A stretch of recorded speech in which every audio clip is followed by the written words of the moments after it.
Welcome back to the Quantum Health Connection podcast. I'm your host, Vanessa Baldwin, with my amazing co-host, Heather Crimson.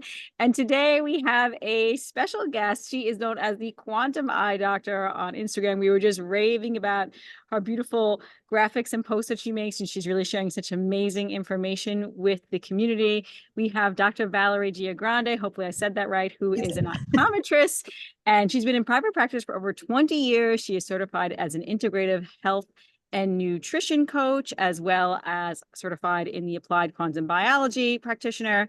And she believes that quantum and circadian principles are the foundation to overall health and wellness. So we concur and we are with you on that. So we are happy to have the Quantum Eye Doctor here with us today. Thank you so much, Valerie, for joining us.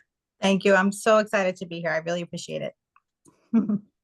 So why don't we start with, how did you go from a traditional optometrist to the Quantum Eye Doctor? Like, take us on that journey. Yeah, sure. To that. Sure. When I was in optometry school, I started to, I lived in Manhattan. We were inside all day wearing sunglasses and hiding from the sun. I tend to be a little pale, and I started to develop thyroid. I was diagnosed with a thyroid condition. I was tired and I just got put on Synthroid, and I thought that was it. No big deal. So what? I take a medication. Didn't think anything of it. Continued with optometry school, started practicing, started having kids a few years later. When my son was born, a few years into, when he was about 4, he started to develop some health issues, some kind of neurological things that were going on. And we went to the pediatrician. The pediatrician said, we'll just medicate him. And at that point I said, absolutely not. Went to functional medicine. He had methylation issues. He had gluten. We changed everything. We changed our diet. We started to become really holistic, and it helped. It really did help. The things that were happening were disappearing mostly. And I mean, this is over years. This didn't happen all at once. And then I was having my own health issues. I was just getting more tired, and I was fibromyalgia, just not feeling great. So I ended up going to a different functional medicine doctor, and he asked me how much sun exposure do I get every day? And I thought that was fantastic because I had no idea. I was completely blown away by that. He turned me on to Dr. Jack Kruse, which a lot of us, I think, have kind of seen or found Dr. Jack Kruse, and he changed everything. When you start to see this information, and when I started to implement or understand that light controls everything through our eyes, I mean, it's just so amazing. It was just such mind-blowing information that it completely changed everything pretty quickly. My whole, my family, I told them how to, we did everything we could. And then I started to talk to patients. So over the years, I always worked, I would always talk to patients about more like holistic stuff, because I feel like the eyes are the window for the whole body. And then now it's transferred into light. I mean, light is everything. And so that's since 2017. So I've been educating patients. We changed our life. And then with the Applied Quantum Biology program, it was just unbelievable. And I feel like that really took I understood it even more, because I feel like I thought I understood it, but once you take that, I mean, I just understood it so much more. And now I'm all in. I am all in. I just want to share it with the world. And it's been amazing. Right. Yeah, I can hear the enthusiasm in your voice and the passion and your journey is so like many people's, right? How we go through all the things and then find our way eventually to what Vanessa and I consider like the root, right? The foundation of our health. Yeah, absolutely. Like one of the things you're known for is saying that the eyes are hormone making, or is that right, organs, or how do you tell us about that? Yeah. So, I mean, because light is controlling everything in our body, it starts the connection between our eyes and the brain, between our outside world and our inside world through light is through our eyes. So when I learned that the eyes have UVA receptors, ultraviolet A receptors, that actually create neurotransmitters and hormones directly from the eye. I mean, it's amazing that ultraviolet light is kind of taboo in my industry, right? It's one of the biggest things. And this is the biggest hurdle that I have to talk to people about. But by saying, we need ultraviolet light in our eyes, just that statement alone can throw people into a really big, it's a hard thing to hear. So I kind of backtrack and just talk about how light is controlling every aspect, controlling our main clock. So how we need that blue light in the morning to set our rhythm, because that's what tells our brain what time it is. It's the correct timing. But then an hour after sunrise is when ultraviolet A light starts to show up. And we don't need to be afraid. It's just a very low level of ultraviolet, and we're not staring directly at the sun. But we need that signal to stimulate UVA receptors on our cornea, our neuropsin. We have amino acids in our eyes that are basically these photon traps that are waiting for ultraviolet A light to take these amino acids and turn it into things like serotonin and melatonin and melanin and dopamine, thyroid hormone, noradrenaline, all of the things that we need. And I tell people, melatonin is what we consider to be our sleep hormone. But if we're not getting that ultraviolet A light through our eyes in the morning, we're not making it. So we need these. It's probably one of the most crucial things, and it's controlling the entire body. So we do need those signals. So the eyes themselves are responsible for creating hormones and neurotransmitters that we need. And then it's the whole body. I just love it. So light is the information signal that we need through our eyes. And when we're constantly wearing these sunglasses, or even contacts, unfortunately, we're not getting those signals. And then we're inside getting the wrong signals all day, which is just so disrupting. And you see all these conditions that are happening, and you start asking people about their lifestyle, and people are inside and they're outside wearing sunglasses all day and, all night. So it's tough. And sunglasses are really a new invention if you think about it, right? Yeah. If you think about the time period that we've been humans, right? Sunglasses, sunscreen, living indoor lives, these are all new things, right? Mm-hmm. I love that when you said the eyes are hormone making organs on the Quantum Biology Collective. I just want to tell every person that I see that, like, it was like my favorite saying, because of course I've learned that about how that UVA light is so important for the neurotransmitter production and all that. And it's like, but that's so true, because that's even true in the morning when we go out for the sunrise, right? Yeah, We're getting, right. The cortisol, yeah. The cortisol melatonin balance is Right. happening. And when we block blue light at night, or just the presence of darkness is going to support making melatonin. Like, the eyes are hormone making organs in so many ways. And we don't think of the eyes having anything to do with our hormones ever. Like, nobody Right. really makes that correlation anymore, or Mm-hmm. we don't think about that. Like, nobody thinks Right. about that. I wore sunglasses literally, most of my life till I learned this information, and I was extremely photosensitive, like night blindness, all the things. So Yes. it was a big adjustment, but I'm telling you right now, if you are still wearing sunglasses, it is absolutely possible to retrain it. And the less you look at blue light, the better that's going to be, right? That's Yeah. the world of difference Yeah. too. I love that you said you don't have to look directly at the Right. sun, of course, either. Yeah. Like, you're just out in that Yeah. presence. Mm-hmm. Yeah, that cortisol response in the morning is so important. Absolutely. All of that. A lot of people coming in asking for tinted windows because they're so light sensitive, or that, they can't even, they can't look at anything. They can't be outside. And that's where you can really train the body. Like you just said, you can totally reverse that just by doing it properly and not hurting yourself. There's so many ways to do it just easily. A few minutes at a time, just get started and go slowly. And it really makes a huge difference. Oh my gosh. Yeah, it's so huge. The sunglasses issue is so interesting because it doesn't take that long for people's beliefs to shift, and then they think that's the truth, right? So all these many eons, we didn't have sunglasses. So I guess that's always where I go, is like, well, how did people survive without them? And they Mm-hmm. were still in the snow, or they were still in the desert, and they were still on boats, which is where people say that they need them because of the glare. So what do you say to people who say, like, well, it's just so medically, ill-advised, and you have to protect your eyes and all that? So, in certain cases, if we are in the snow, the reflection is what can damage us mostly. So when we're in the snow, if we're on boats, even driving, if people are feeling really uncomfortable, because a lot of the reflections from the sun when we're driving comes off of other cars and it hits the eye at a certain angle. And if people keep their windows closed, they're not getting any benefits from the sun anyway. So if they're, in those cases, for safety, of course. And, if someone's never been outside in the sun, we don't want to just tell them to take them off and be outside and just be outside for hours. It has to be done correctly. Or perhaps if someone is in the tropics and maybe outside all day, you want to protect, too much is no good, but you can always wear a hat. You can go in the shade. You can do other things. Right. You can wear sunglasses. It's just a matter of, we do need sun. So what I tell people is, go outside and lower your sunglasses for a few minutes, just these little hits of sun throughout the day. If get your morning signal of sun, because that's the most important. Get that hour after sunrise, that UVA rise, and then just get these little hits. And that's it. And just all you have to do is pull them down, and you don't need much. The photons will get absorbed no matter where we are, even if we're in the shade. You're still getting the right signal, so it's okay. I wear hats a lot. I can't get that. I'm not, when I'm outside. I don't. I wear hats. I do. I wear hats if it's the middle of the day and and it feels like it's too much. I wear hats. I'll go under an umbrella. But I don't wear them because I feel like I don't need to wear them anymore. Like, my eyes really aren't that sensitive anymore, which is fantastic. Yeah, agreed there. That's such great advice. Like, slowly but gradually build that up. And I found for me, being so photosensitive when I first started doing this, is getting out in that morning light when the light frequencies are less strong. And then the sunset light was also extremely imperative. You're getting all that infrared and that red light without the blue, you know, not the blue, but without the UV. So you're getting less intense light, and it really helps heal that situation, I think, as well. So that would be my other recommendation. I'm sure that you would probably concur on that one as well. Yeah, definitely go slow. Right. And then if people are really, I mean, obviously blocking the light at night, like everybody could always start with just wearing these at night, you know, wear your orange glasses, block blue light at night. At least you're eliminating that whole aspect of increasing cortisol and giving us the wrong signal. And just doing that to start, you know, if you just want to start there, even that's a huge benefit, because that has to be done and start on that end. And like you said, the first hour of sunrise, there is no UV. So we don't even have to be fearful of that. You could start with very early morning sunrise and orange glasses at night, and just start there. And it's even that would be a big benefit.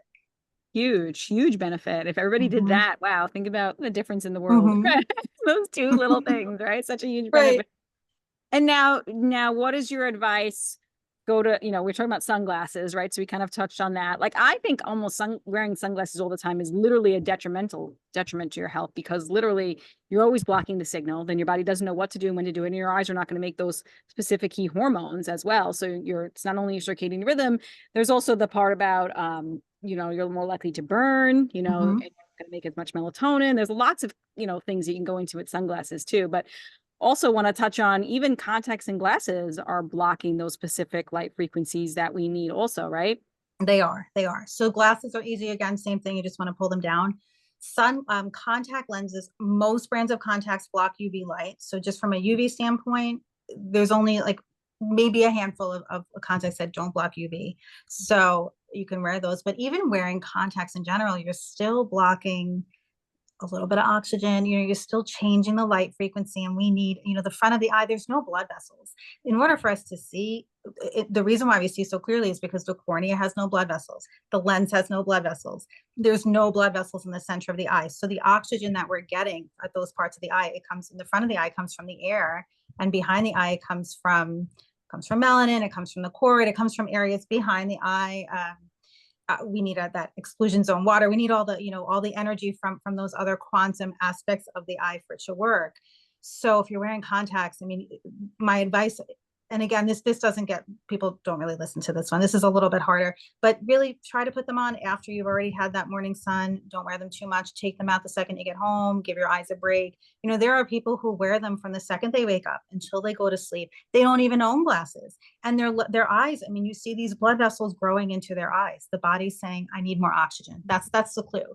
It happened yesterday. I had somebody who said, you know, I lost my glasses. I've been wearing my contacts nonstop. I said, yeah, it's pretty obvious. Your eyes have blood vessels, and we're not supposed to have blood vessels in the cornea, but they're growing into your eye because your body's starving for oxygen. So, and it's even worse, of course, if we ever sleep in them. I never recommend that, but just contacts in general can be an issue when they're overworn. You know, I don't want to ever say, you know, you can't ever wear them, but you want to cut it back. You want to cut it back. And the higher the prescription we have, the more, the thicker the contacts are in a way. So if you're very nearsighted and say you're, I don't know, -8. The way optics work is that nearsighted lenses are very thick around the edges. So a contact lens, that piece of plastic, is thicker right around the edge. So you're basically covering more of that blood supply or that oxygen.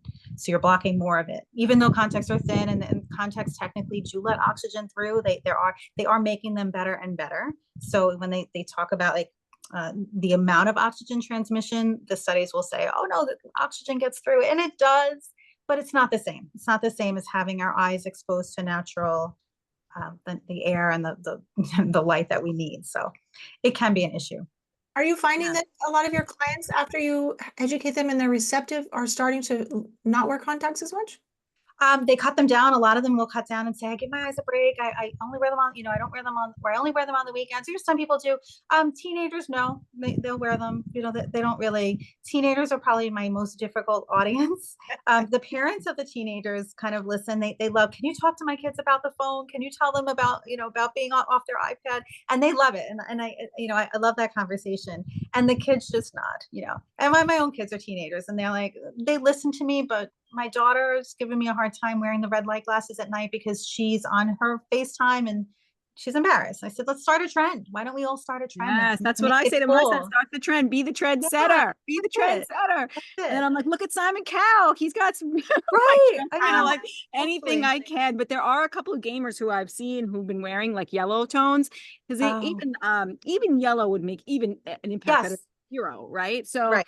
but I have a teenager too, so I get it. And he actually wears glasses. And my husband wanted him to get contacts for wrestling practice. And I was like, and he wasn't into it because he didn't want to touch his eye and the whole other. Mhm. And I was actually like, great, please do not switch. Wear your glasses. You know what I mean? Like, Right. and I always tell him to take them off outside. And does it sometimes here and there. And Right. so It's hard. so, Teenagers are tough, but you and remind 20-year-olds are tough too, even in their 20s too, because they're so healthy that they're invincible at that age. right. It's, I You're feel invincible. when you get to the mid 30s and on, when people are starting to feel a little, those are the people who listen, or the moms, they tend to listen. Teachers listen for the Yes. most part. I tell every teacher to open the windows in in their classroom, but yeah, it's tough.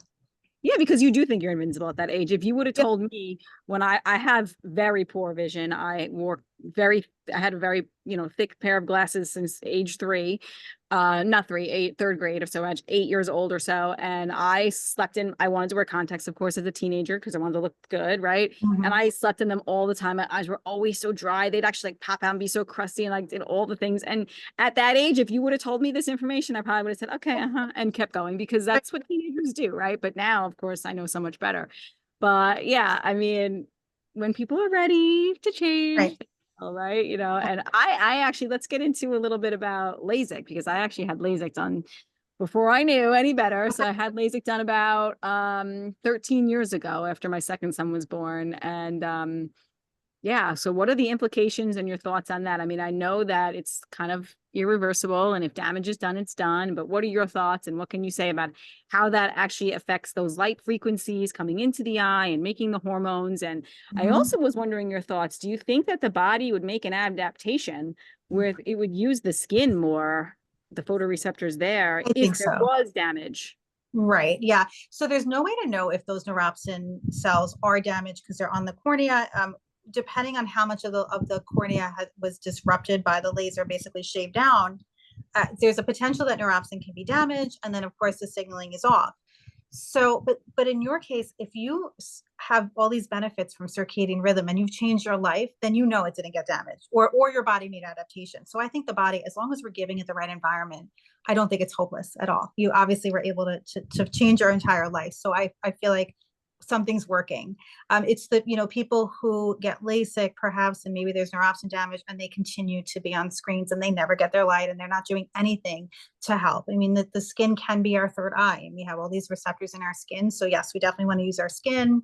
I believe there is a little bit of UV that can get through the sclera, the white part of the eye. I don't know how the signaling is with that, but there's always going to be an adaptation as long as we're giving our body the right environment. Cataract surgery too. Cataracts block all of the UV. That's a big problem with cataract implants. But again, same thing. I guess in that case, you really have to do everything we can. Definitely use our skin in those situations as well. Unfortunately, with cataract implants, most people are older already when they're getting those cataracts removed, and maybe their mitochondria are already not working as well. So that could be a little bit harder. But LASIK, people are young when they get LASIK, so usually things get better, hopefully. Yeah, I mean, that's great advice. I like that. I hope that that's true. I think that's true for me. Like things probably weren't damaged, and I definitely get my skin always out in the sunlight as much as I possibly can too. I have another odd question that just came to me that was interesting that happened to me with my eyes, and maybe you might know. I mean, obviously it must have something to do with melanin, but my eyes used to be more dark brown, and the more sunlight I expose it to, the more hazel they become, more green they become. Do you think that's melanin going inside of the body, or what do you think that would be interesting. from? Interesting. I'm not sure because if you're getting more sun, I would imagine that your body wouldn't need to pull in that melanin I unless don't it know. is. That's a good I question. used to have a lot more freckles too, and I'm more tan. Like I used to be more a person that, like my kids, like I have 2 kids that are like so freckly, Yeah. and those are like melanin storages, I call them, right? I'm like, Yes. you're gonna have less freckles in the winter because they're gonna absorb in, right? So I Yeah. used to be like way more freckly, and now I just kind of more tan. But yeah, my eyes got I lighter. mean, melanocytes move, right? They definitely do. I mean, I've heard Dr. Cruz say it over and over again, right? Melanocytes are moving. So I would imagine even in the eye, they can. I don't typically see changes in eye color. So I don't know exactly, but I mean, melanin, it is a melanocyte, right? Those are melanin cells on the iris. So there are medications that change the color of our eyes, that we use for glaucoma, things like that, that can actually, like prostaglandins can actually change the amount of pigmentation we have in our iris.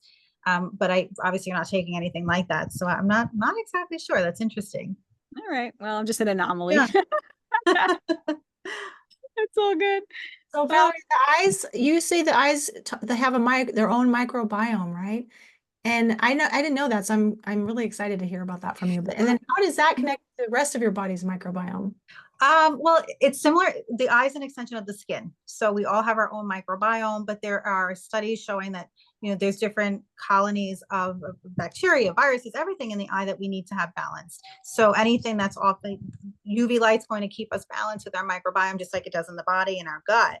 So contacts can disrupt that. Allergies tend to disrupt it. Anything that disrupts it, you get people who have chronic just conjunctivitis. I say conjunctivitis, I just mean chronic mucus, chronic dryness, anything that throws that off can really disrupt the tear film. How it links, I don't know if it's the same microbiome in our gut. I'm not really sure about that, but we just need that microbiome.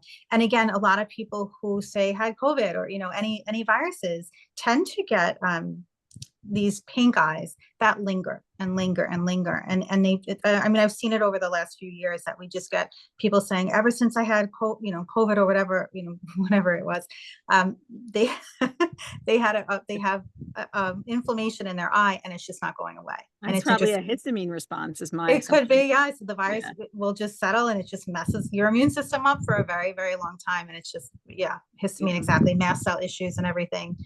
So I think some of that has to do with microbiome, but a lot of us are using eye drops, right? Eye drops are going to have preservatives in them that will kill bacteria or antibiotics. So I'm not saying that eye drops are necessarily a bad thing because sometimes we need them, but when we take them on a regular basis, we are disrupting our microbiome. Most people will use eye drops in a bottle. There's preservatives in those eye drops and they're meant to keep the bottle sterile. So you have these preservatives that are messing with our microbiome. There's also bacteria that can get into the glands and create what we call blepharitis, which are the oil glands that get clogged. So there's a lot of interplay with bacteria, viruses, and everything. And it just has to be just healthy, really. Oh my gosh, you said blepharitis. That reminded me, I used to get the inflammation of the upper eyelid, and I first got it from eating strawberries. They were organic, but I thought, really? And I don't get it anymore, but it was awful. Like it just looks awful. It doesn't hurt, but it just looks awful. As homeopaths, Vanessa and I are classical homeopaths, and for many, many years, since like the early 90s, I would use the Similasan and their homeopathic eye drops. And who knows what political shenanigans happened, but the FDA pulled those. And I still have my last one. I'm trying not to use it too much, but I know that our homeopathic trainer said we can make our own eye drops from homeopathics, but there has to be a benign or supportive eye drop that will not have these awful preservatives, and then they also can help facilitate the microbiome. Are there such a thing? And usually, if we recommend drops, most of us will recommend preservative free, just so you eliminate the preservative aspect of it. So teardrops come in unfortunately plastic vials. So then, I guess you got to think about the plastic, the plastics really, which again, there's so much to think about, but at least there's no preservatives in these unit doses. So I guess there's a potential to make them as unit doses. I hesitate to say, but colloidal silver. And again, I don't know that it's in any eye drops or anything, but I know, kind of from a natural standpoint, a lot of people will use colloidal silver to just keep growth of microorganisms at bay, because it's very antibacterial, antiviral. I don't know that it would disrupt the normal microbiome. I don't know if it just disrupts, all of the bacteria. So something like that, if you were making your own, maybe a good thing, because silver is pretty safe, from a standpoint of health, but preservative free is usually what we recommend. There are a lot of preservative free options out there. Okay, that's good to know. Yeah, we can, homeopathic, we can make our own eye drops, Heather. You just need to use the homeopathic remedy and some water and you could make that. So that would be a good recommendation for people too. That could be really supportive also, if you're dealing with dry eyes. So how do you, like, someone comes in, to your practice and they're open and they're willing to hear your information. Like, where do you start them? like, how do you explain to them to take care of their eye health, whether they have issues or they don't? Of course, that would probably be varied differently, but if they're open and willing, and you're like, you have the ideal client, right? You're like, how can we best take care of our eye health, right? Go ahead. Right. So I give my whole light spiel. That's the first thing I say. Our eyes are controlled by light, controls everything in the body. And we need to get the proper light in order to be healthy. So our eyes are wired for sunshine. And I guess I say the same thing every time. So I say our eyes are wired for sunshine. We need to get sunrise light through our eyes every single morning. We have receptors in our eyes. We have these blue light receptors right at the bottom of our eyes that are just waiting for blue light to tell our brain what time it is. When the sun is rising, we have red and blue, they meet. And that's what stimulates those cells in our eyes to fire and tell the brain that it's morning. Once the brain knows it's morning, now the brain says, okay, let's wake up. Let's make cortisol. Let's get hungry. Let's do everything that we needed to do. And then about an hour after sunrise, we start getting a little bit of UVA. And I know that we're very conditioned to be afraid of UVA, but just hear me out. We have UVA receptors. And again, I go through the whole thing about how we have UVA receptors and how it makes all those neurotransmitters. And then I go through like the perfect day of how we should be getting sun throughout the day a little bit, and then sunset. And then I say at night, blue light no longer exists. So in a perfect world, those melanopsin receptors, they stop firing and the brain says, oh good, it's nighttime. Now we can release that melatonin that we made from the sunshine, as long as we're in the darkness. And then I say, but what happens in our world? We wake up in the morning, we turn on our lights, every single light that we're exposed to, be it even an LED, because people say, oh, I'm not on my phone at night. Whether or not that's true, who knows? But I said, what about an LED? Do you have lights on? I said, none of us are really sitting at home in the dark, are we? Like, we turn on our lights, we turn on the TV. Every single light that we're exposed to is just that single spectrum of blue. And it's the same color temperature of the sun at 12 o'clock in the afternoon. So we wake up in the morning, our brain says, oh, it must be 12 o'clock. Here's some cortisol. And then I explain how that happens at night and how cortisol is kind of raises our blood sugar, raises insulin, it basically creates all of these other diseases under the sun. And then I start to tell them about getting sunrise light, UVA rise, wearing the kind of yellow glasses during the day, getting outside as much as possible, and wearing orange glasses at night. That's kind of hands down. And then I don't really have that much time to go much further than that during an eye exam, but normally I would say, if you're on computers, make sure that you have the night shift setting on the computers, or you can download Iris Tech. If you're sitting by a window, open the window. You want to sit a little bit higher than the screen so that you're looking down. You want to make sure you're blinking. You want to make sure you're moving, you're grounding, you're doing all of the things that we talk about. So that's a lot of information to give someone all at once, but those are the basics. That's kind of, the general thing that I'll say. And people love it. Like, people who really want to hear it, it's so, you can see this light bulb going off and like, oh my God, that makes so much sense. Because it does, it just makes sense. Of course, our body needs to know what time it is. Like, it just makes so much sense. And now that I have a social media presence, I'm like, if you want more information, go watch my presentation so you can understand, because I can't explain it all in 5 minutes. I have a presentation on YouTube and it kind of goes into all of it. And if you have any questions, just let me know. So luckily I've been able to say that the last few months, which has been a little bit easier. And I don't know if people are really doing that. I don't know if they're excited when they hear it and they leave and they're like, yeah, whatever. And some people don't want to hear it. And I can tell, and I don't go crazy. And it's like, what, we do need some light. So, and I leave it at that, and then I'll try again. So I don't push it on every single person, but I always have at least one statement about it. Some people aren't there for, some people come in for an emergency. I'm not going to start talking about if they're there because they got a piece of metal in their eye. Of course, I'm not going to say, by the way, you need your sunrise. But like, for people who are there just for eye exams, that's what I'll say. Oh, that's beautiful. And you're making a huge impact. I just followed you on your YouTube just the other day, and I want to watch that presentation you have. I'm curious to watch it, because I always love to learn more. And it's great. Even like when I have a client be like, look, this is an eye doctor who said this, like, cause you know what I mean? Like it solidifies it when you have that title, I think, also, so that it's a great resource for us who are trying to get this information out. And the more we can get it out, the better the whole world is going to be, right? So like, that's like, it has that whole quantum ripple effect, Mm-hmm. Yeah. So I'm curious, like, what do you think the cause then of macular degeneration is, myopia, those kinds of things? Like, in your opinion, what is the cause of why? Like, I needed glasses at 8 years old. Obviously there's some sort of genetic predisposition in my family lineage, right? I have 2 kids who also needed glasses at an early age as well, but they're also exposed to a lot more screens than I was exposed to, though I did watch quite a lot of TV as a kid also, like, so I'm not going to deny that. So, but what is your opinion of what the cause of all this is? Because it's pretty epidemic. It's gotten a lot worse. Yeah. But I would say it's absolutely blue light at this point. It's screen time. It's our world. As far as making it worse, not to say it never existed, but like you said, I think there is a genetic component because it does tend to run in families where it's a little bit worse. But it's just, it's all this screen time. And what it used to be, well, myopia, yes, absolutely. Screen time. And there's two things with myopia. One is the blue light reducing dopamine. We need dopamine to keep our eyes from growing. And we get that from the ultraviolet light and sunshine. And blue light obviously does the opposite of all that. It lowers our dopamine, it lowers our melatonin. It just does all of those things that can make it worse. But the other thing for myopia, which isn't as, it's not necessarily quantum, but the other thing, because we spend so much time looking at screens up close, our lens, in order to read, our lens has to expand to keep Distance, right? Right. Well, in the distance, our eyes can relax. Our lens relaxes. We don't have to put any energy into seeing for the most part. But as soon as we hold something close, our lens has to expand. Those ciliary body muscles have to contract.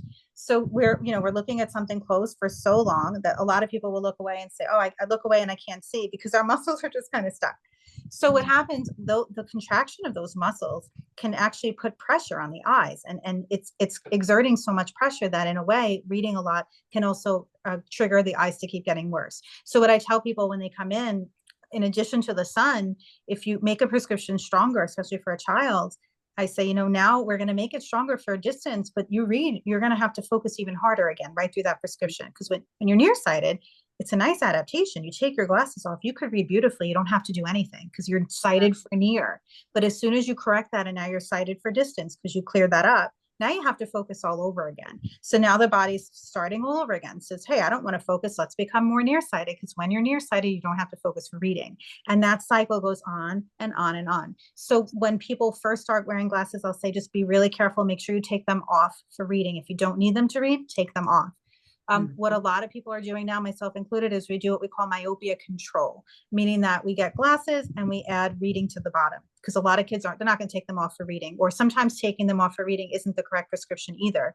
So we have glasses for distance if they, when they need them, and then a bifocal, a progressive, something that has reading at the bottom so that it reduces that need for those muscles to focus, and it slows it down quite a bit. And they actually have contacts that do that as well. I know the contacts is a whole other story, but there are myopia control contacts, there are myopia control glasses. And I will say that in particular does slow things down. You get children who come in a year later, especially the ones that listen to the light story as well, and they either didn't get worse, and I have a few people who get a little better, which is really interesting. So there's two aspects of myopia. But as far as macular degeneration, cataracts, all of those things that are happening, and I'm seeing them so much more in younger ages, I ask everybody about their lifestyle. What are they doing? Everyone's inside, and then sunglasses outside. So it used to be an ultraviolet light story, and you still have the surgeon saying, you have to wear your sunglasses, you have to protect from the ultraviolet light. But you say, are you outside?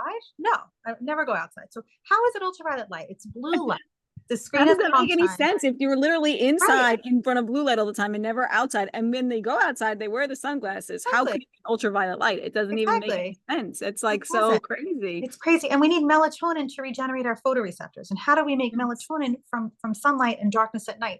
So that's one of the main things. We need melatonin, we need melanin, we need infrared to make the exclusion zone water so that all of the electricity in the eye is working properly. So we actually need infrared and ultraviolet A. Like, those are the two things that we are completely lacking by just getting the blue. And blue is destroying our photoreceptors. It's separating vitamin A. It's destroying that DHA, that healthy fat. And then the signaling is going. So we have macular degeneration, cataracts. The lens is just trying to protect itself. So it's getting yellower and yellower. It's trying to protect us from the blue light. I mean, again, some people get cataracts, I guess, from ultraviolet. And I'm not saying that it never, ultraviolet can't be an issue if you're exposed to a ton of ultraviolet light in the wrong way and you never get your morning signal and you just get this, strong signals at the wrong time, things like that. Right.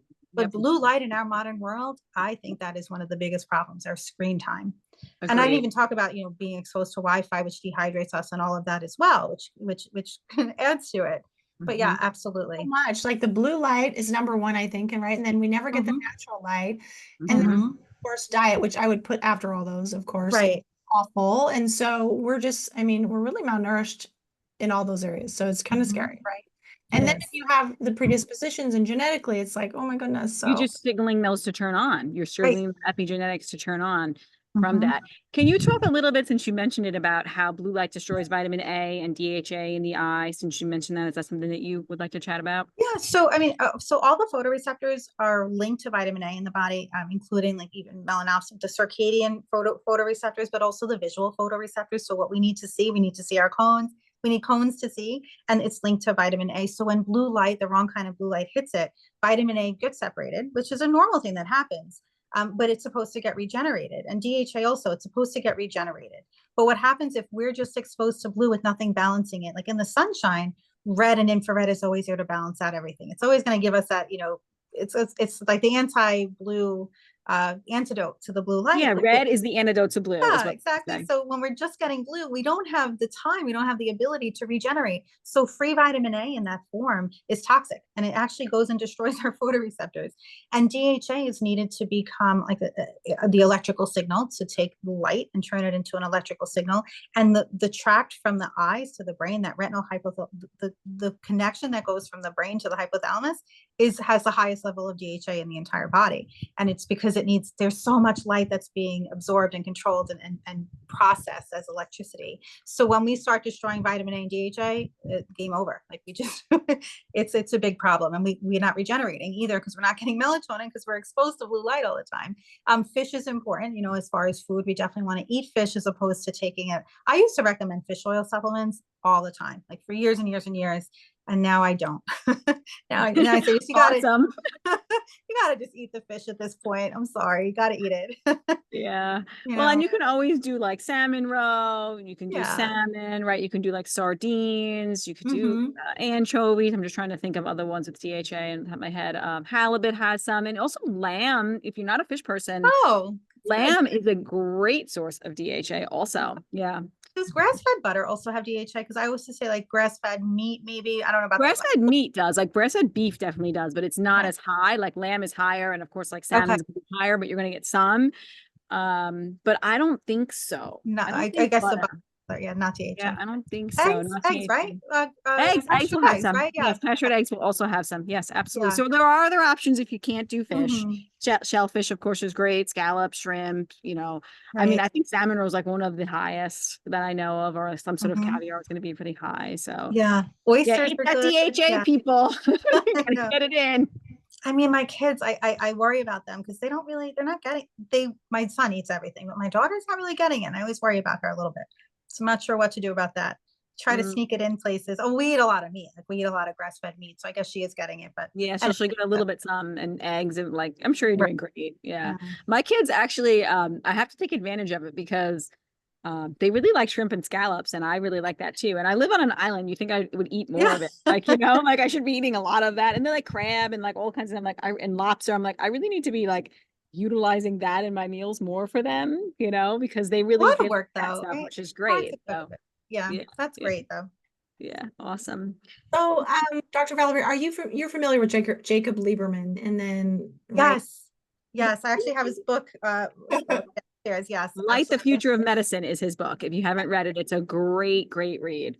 What do you think about his use Not of the you. colored glasses and whatnot, and how that affects our emotional health Our and mood and stuff. Yeah, I actually don't know too much about it, and I'm trying to learn more about it. I think it's so interesting, but I haven't delved into it. I don't use it in practice, but I love the idea. I think it's fantastic, but I don't know too much. I can't speak to it that much. Mm. Okay, that's okay. No worries. I was curious about that because actually the practice that my kids go to here on Long Island, not the doctor, not the optometrist that they see, but another optometrist is actually read Jacob Lieberman's book and is starting to implement that with clients. Oh, I love that. I'm really so curious to see Oh, what I'll ask not for so it. much circadian rhythms, but using those colored glasses. And then that impacts the emotional body and trauma. And then it will, have this quantum effect on the body. So I am so super curious to know more Oh, about what goes I'll on. ask And I'm you kind for of the friends name. with him. Yeah, So I kind of can I'll keep. ask you for the name of that person after. Yes, absolutely. Okay. Absolutely. I will send it your way. Yes. That's So great. yeah. It's like, listen, I mean, like the fact that that's coming out into the world is like, I was shocked because I started talking to him about like circadian biology and light. And I'm like, oh, like, this is a good question for you. I'm like, you should really be wearing blue blockers looking at that, like to correct your eye health. Like I'm telling him, Right. And then he's like, then he sends me a flyer about the thing. And he's like, do you know about this? I'm like, I do. I read that book. So it's just so interesting. Right. So yeah. So that's a good question for you. Like, what do you do? What are your daily practices that you do that support your health? Like even just in the work environment, what do you do to support that? Like having to be in that kind of environment. How do you support your health there? Yeah, it's tough. My situation, I'm in the dark for a big portion of the day too. So the lights are on, the lights are off. So I show up to work with like a suitcase of stuff every day. And I get my sunrise. I also go for a UVA walk with my girlfriend down the block. Every morning we go for a walk. So luckily I have a schedule where I still have the time for that. Winter gets a little bit more difficult, but I make sure I always drive to work with my windows open. So I'm always getting that UVA. When I get to work, I wear the yellow. I was wearing blue blockers that weren't fully yellow for a little while because I had like a vanity thing. And I said, who cares? I'm wearing yellow from now on. So now I wear yellow. But I also have, we have an IT department, so I can't use iris technology. If I did, I wouldn't do this, but I have a cover. I have on Amazon a monitor cover. I have a bunch of these. This is an OttLight. It's a full spectrum lamp. I also have a full spectrum lamp from blackbluelight.com. I also have a full spectrum light that has infrared that I kind of throw on throughout the day. I get outside if I can. I kind of just run outside and just for a few minutes. I'm always outside at lunch. I go for a walk at lunch. On the way home, it's usually light out, but at certain times of year, it is dark when I leave, and that's a shame. So it's tough. So I don't love those days. It's really hard. I do the best I can. And like I said, I just try to open the windows and get outside as much as possible. Seasonal, if it's winter, I try not to eat any like fruits that are grown in the tropics. And I do all the seasonal eating and all of that as much as I can. I always, we always bring lunch. I never buy lunch, and things like that. Those are the things that I typically do. Yeah. Well, it's so important for you to take care of your health too, right? Like sometimes we're, always telling everybody, and then it's like it's hard, like to take care of our health because we have jobs and things that we have to go to, and it's great to see that you're doing that. So that's really awesome. I also have a diffuser that I run. I love this isn't quantum, but I just have I'm into I love essential oils, and I have a diffuser running, and I've been drinking spring water. I saw you drinking the Mountain Valley water. I bring a bottle of that to work now. Like that's my new thing that I've been doing, and I love it. So those are the other things that I do as well. Have you heard of Living Libations? Nadine Artemis has such amazing essential oil products if you're interested in I use some of her face stuff. I love her. Yeah, she's great. Yeah. So I was going to ask you something else. Have you noticed any of your colleagues starting to express an interest or taking hints from you? I have sent my presentation to all my colleagues. My two of my closest friends are optometrists, and we're all on board, and they practice they're also on Long Island. And the three of us, we're quantum.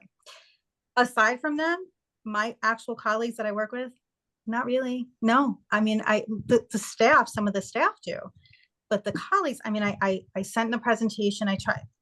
I'm not getting any, they say that they're interested, but nobody's making any changes at all. And it's a shame because you see things that could be improved upon, I think, with light if everyone just, did a couple of and then you wearing those blue blockers has to, like, if they see the yellow tone, they have to like question, like, and wonder what that's about. Actually, at my son's optometrist office is where the only person that I've ever seen on Long Island wearing blue blockers in person. The one of the workers there was wearing orange tone blue blockers, and I was like, you're wearing orange blue blockers. Why are you wearing orange blue blockers? I was like, I had to ask him. I was like, I just have to ask you because my son, my 8-year-old's like, Mom, that guy has glasses like yours. That's awesome. So anyway, I asked him, and it was because of headaches. He said it, and it created his headaches from having to look at the screen all day, which I'm sure it did. But he was wearing orange, and I'm like, well, you might want to get a yellow pair, and you might want to go outside sometime during the day, like, so I was giving him some tips. But anyway, like, hopefully that prompts even that, like, doing that. I always like wear them proudly and hope that, like, I just had to go to open house the other day for my kids. I'm like, I really hope somebody asked me about these today. Yeah. So just be like, well, this light in this classroom is really detrimental for our children's health. Like, but I wore these to my son's like orchestra concert last year. And I said, is this really going to embarrass you? Or are you okay if I wear these? I don't care. I asked my daughter if I could wear it for her. She said, absolutely not. She didn't want me to. That was a nice sacrifice you made for her. Yeah, Yeah. Well, they're all the way on the stage in the concert, right? They're not even gonna see you. I They're know. so far away. Nobody's looking at me. Nobody No cares. one's gonna know, and no one's gonna care. Come on when you But can. as far as work, I think I am just I don't want to say crazy, but I'm just, the natural one that does all her things. And Yeah. I will say that when there are some health issues that people want help with, I am the first person to come to. Like, how do I do this? What should I do?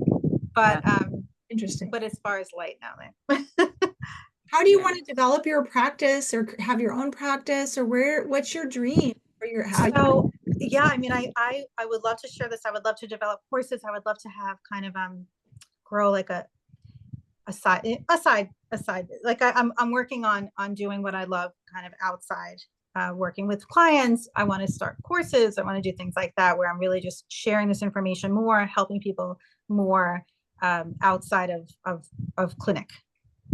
It'd be great also to have courses for other eye doctors. Yes, that would be amazing. I think it would. I just I thought about that in the beginning, and then I decided, let me do a presentation for people to like.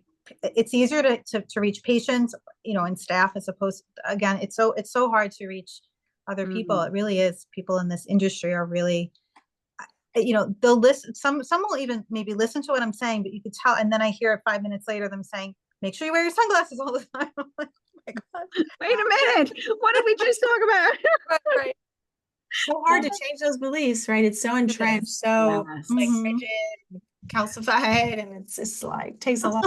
I think until someone honestly has their own health crisis, when they're so entrenched, they're not gonna change. They're not gonna question. They're not gonna think about. They should question what they're doing. Right. I just wish we wouldn't wait that long. So like, I always look at my own health journey. I'm like, man, I wish I would have done the things earlier. I wish I would have questioned sooner. Like, why do we wait until our health crashes? Like, you can make that health crash not happen. You can quantumly change your, your narrative. That health crash doesn't have to exist. And I just like, I wish that people would not wait and make changes for a better, healthier them before the shit hits the fan. Let's be 100%. honest. And it's not like, and the other message to say is we have not really been talking about diet and exercise. Like that's not what that's not what it is. That's not, that is not the main pillars. Not that I don't think what we eat is important, because I absolutely do. And I do think movement is important, I wouldn't put it as number one. That's for sure. Right. Yeah, I mean, learning that was so interesting. Like when we're eating food, we're breaking it down into electrons, and electrons are light, and that's what we're consuming. And I love that. I just love that so much. It's a whole different paradigm shift to look at what you're eating as a condensed form of light and electrons. And it's like, that's like, so cool. wait, what? You say that to somebody else, they're like, I was just gonna eat that melon. I'm like, well, where'd that melon grow? Or like, it's just like a whole different thing. So yeah, it's really cool. Absolutely. I'm excited to see what you do like in the future, where you go. And I'm excited that you're putting this out there and that you're sharing this work with your clients, and you're brave enough to share it with your colleagues. And that I'm just really excited to see what happens, because I think that what you're doing is really, really important and really, really needed in today's modern society. Thank you. Thank you. I just love this whole quantum community. I love everybody is just doing such great work. I think it's so nice. Yeah. And it's an important message that we all get out there, because we think because we talk about it so much that people know, and then you get out in the world and you're like, no, we don't. We have a lot of work. We have a lot of work to do. Absolutely. To get this message spread. So I was thrilled. This conversation was amazing. So glad to have you on. Tell everybody where they can find you. And you're taking clients right now on Zoom, right? If they want to get like quantum coaching to help their eye health and really their overall health, really everything. It's going to have a quantum effect on the body, right? So please tell people where they can find you.